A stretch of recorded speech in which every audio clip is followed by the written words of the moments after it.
నమస్కారం. APPSC group 2 prelims union budget. చాలా మందికి ఇది ఒక పెద్ద తలనొప్పి కదా.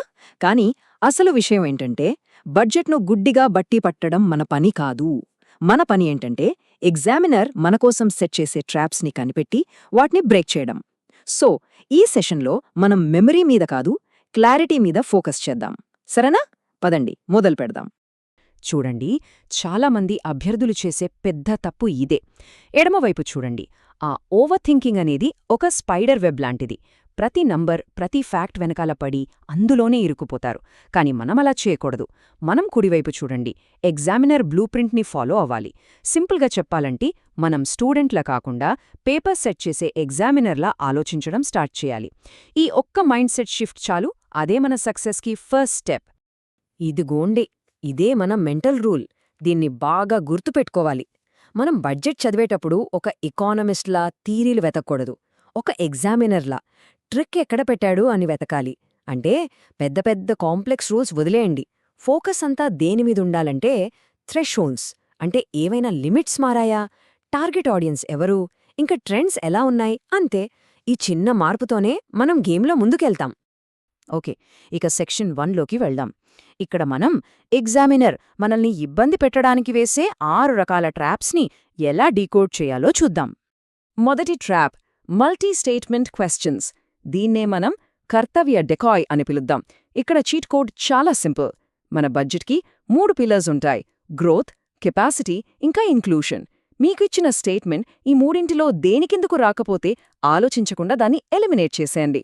ఉదాహరణకి చూడండి, 2030 నాటికి కంప్లీట్గా క్యాష్లెస్ ఎకానమీకి మారాలి అనొక స్టేట్మెంట్ ఇచ్చారనుకోండి.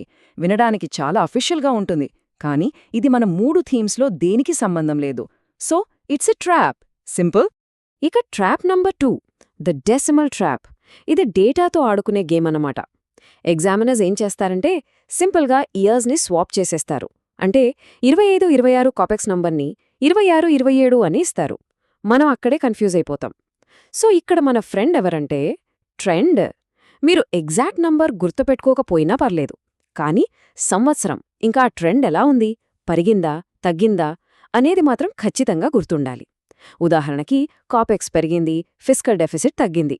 ఈ ఒక్క ట్రెండ్ తెలిస్తే చాలు, రాంగ్ ఆప్షన్ని ఈజీగా పట్టేయచ్చు. మూడో ట్రాప్, మ్యాచ్ ద ఫాలోయింగ్లో వచ్చే సెక్టార్ స్క్రాంబుల్. అంటే స్కీమ్ ఒకటైతే దాని సంబంధం లేని వేరే సెక్టార్తో మ్యాచ్ చేస్తారు. కానీ దీనికి ఒక సూపర్ హ్యాక్ ఉంది. జస్ట్ ఆ స్కీమ్ పేర్లో ఉన్న రూట్ వర్డ్ని ట్రాన్స్లేట్ చేయండి, అంతే. ఉదాహరణకు విస్తార్ అని ఉందనుకోండి. విస్తార్ అంటే ఏంటి? విస్తరణ. దేని విస్తరణ? అగ్రికల్చర్. సింపుల్. అలాగే శక్తి అంటే శక్తి. ఇది దేనికి సంబంధించింది? ఫార్మస్యూటికల్స్కి. చూసారా, ఆ రూట్ వర్డ్ని డీకోడ్ చేస్తే చాలు, రాంగ్ పేర్ని వెంటనే కనిపెట్టేయచ్చు. నెక్స్ట్ ట్రాప్కి వెళ్లే ముందు మీకొక పవర్ఫుల్ టూల్ ఇస్తాను. ఇది అసర్షన్ బై రీజనింగ్ క్వశ్చన్స్కి బాగా పనిచేస్తుంది. దాని పేరే because protocol. 3 simple steps. First, assertion ఏ చదవండి. సెకండ్, గట్టిగా ఎందుకంటే అని చెప్పండి. థర్డ్, రీజన్ ఆర్ చదవండి.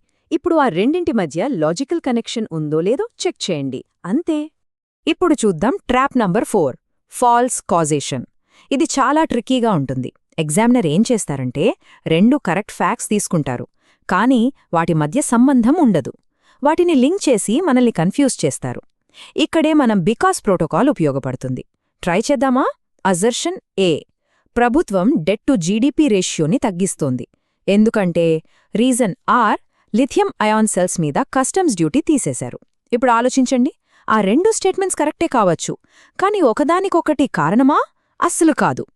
చూసారా, ఈ ప్రోటోకాల్ ఇలాంటి ఫేక్ లింక్స్ని ఎంత ఈజీగా బయటపెట్టిందో.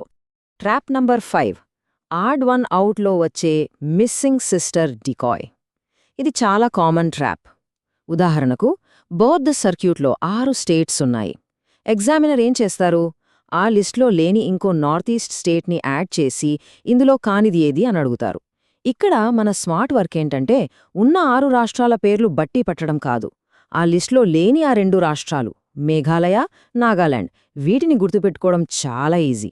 సో ఉన్నవాటిని కాదు, లేని వాటిని గుర్తుపెట్టుకోండి. ఇక 6వ trap, city swap. Institutions, personalities మీదొచ్చే క్వశ్చన్స్లో ఇది కనిపిస్తుంది. ఒక ఇన్స్టిట్యూట్ని దానికి సంబంధం లేని సిటీతో మ్యాచ్ చేస్తారు. దీనికి హ్యాక్ ఏంటంటే అసోసియేషన్ టెక్నిక్. ఆ ఇన్స్టిట్యూట్ పనిని ఆ సిటీ వైబ్తో కనెక్ట్ చేయండి. ఫర్ ఎగ్జాంపుల్ ఏవీజీసీ అంటే క్రియేటివ్ టెక్నాలజీ. క్రియేటివిటీ అంటే మనకు గుర్తొచ్చేది బాలీవుడ్, సో ముంబై. అలాగే టూరిజం స్ట్రాటజీ, ఇది మేనేజ్మెంట్కి సంబంధించింది, సో ఐఐఎం.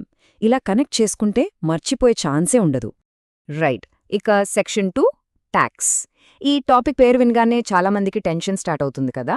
డోంట్ వరీ, ఇందులో ఉన్న నాయిస్ అంతా ఫిల్టర్ చేసి మనకు ఎగ్జామ్కి ఏం కావాలో దాన్ని మాత్రమే ఎలా బయటకు తీయాలో ఇప్పుడు చూద్దాం. ఈ మ్యాట్రిక్స్ని చూడండి.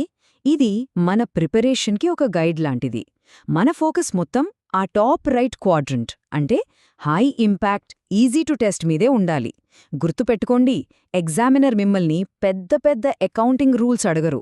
వాళ్ళు టెస్ట్ చేసేది థ్రెష్హోల్డ్స్లో వచ్చిన మార్పుల్నే. అంటే ఫలానా లిమిట్ ఎంతకు పెరిగింది లేక తగ్గింది లాంటివి. ఉదాహరణకి ఐటీ సేఫ్ హార్బర్ లిమిట్ 300 కోట్ల నుంచి 2000 కోట్లకు పెరిగింది. ఇలాంటి పాయింట్స్ చాలా ఇంపార్టెంట్.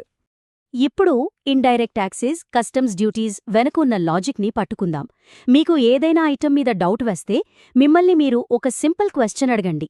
ఈ వస్తువును ఇండియాలో తయారు చెయ్యాలని మన ప్రభుత్వం అనుకుంటుందా?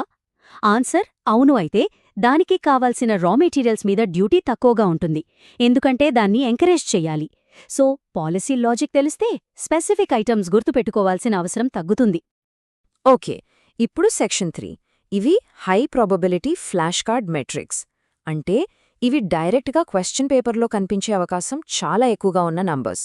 సో వీటిని ఖచ్చితంగా గుర్తుపెట్టుకోవాలి. మొదటిది 10,000 కోట్లు. ఇది ఎస్ఎంఈ గ్రోత్ ఫండ్ కోసం కేటాయించారు. రెండవది 15,000. దేశవ్యాప్తంగా 15,000 సెకండరీ స్కూల్స్లో ఏవీజీసీ కంటెంట్ క్రియేటర్ ల్యాబ్స్ ఏర్పాటు చేస్తున్నారు. మూడవది 7 కొత్త హై స్పీడ్ రైల్ కారిడార్స్ని నిర్మిస్తున్నారు. ఇక చివరిగా 2%. ఓవర్సీస్ టూర్ ప్రోగ్రామ్స్పై ఉండే టీసీఎస్ రేట్ని భారీగా తగ్గించి కేవలం 2%కి తీసుకొచ్చారు. ఇక ఇప్పుడు సెక్షన్ 4. ఇది మన final weapon, your master matrix. మనం ఇప్పటిదాకా నేర్చుకున్న అన్ని ట్రాప్స్, వాటికి కావలసిన ఫిక్సెస్ అన్నీ ఒకే దగ్గర. ఈ మాస్టర్ మ్యాట్రిక్స్ మీ ఫైనల్ రివిజన్కి వన్ స్టాప్ సొల్యూషన్ లాంటిది. ఒక్కసారి క్విక్గా చూద్దామా? మ్యాక్రో డేటానా? అక్కడ ట్రాప్ ఏంటి? Data swap. మన ఫిక్స్ ఏంటి? ట్రెండ్ గుర్తుపెట్టుకోవడం. స్కీమ్సా? ట్రాప్ రాంగ్ ఇండస్ట్రీతో లింక్ చేయడం. మన ఫిక్స్ రూట్ వర్డ్ని ట్రాన్స్లేట్ చేయడం. జాగ్రఫీనా? ట్రాప్ లిస్ట్లో లేనిదాన్ని యాడ్ చేయడం. మన ఫిక్స్ లేనివేంటో గుర్తుపెట్టుకోవడం. చివరిగా టాక్సేషన్. Trap false links. మన ఫిక్స్ బికాస్ ప్రోటోకాల్ వాడటం. చూడండి, ఈ ఒక్క టేబుల్ మీ దగ్గర ఉంటే మీరు ఆల్మోస్ట్ రెడీ.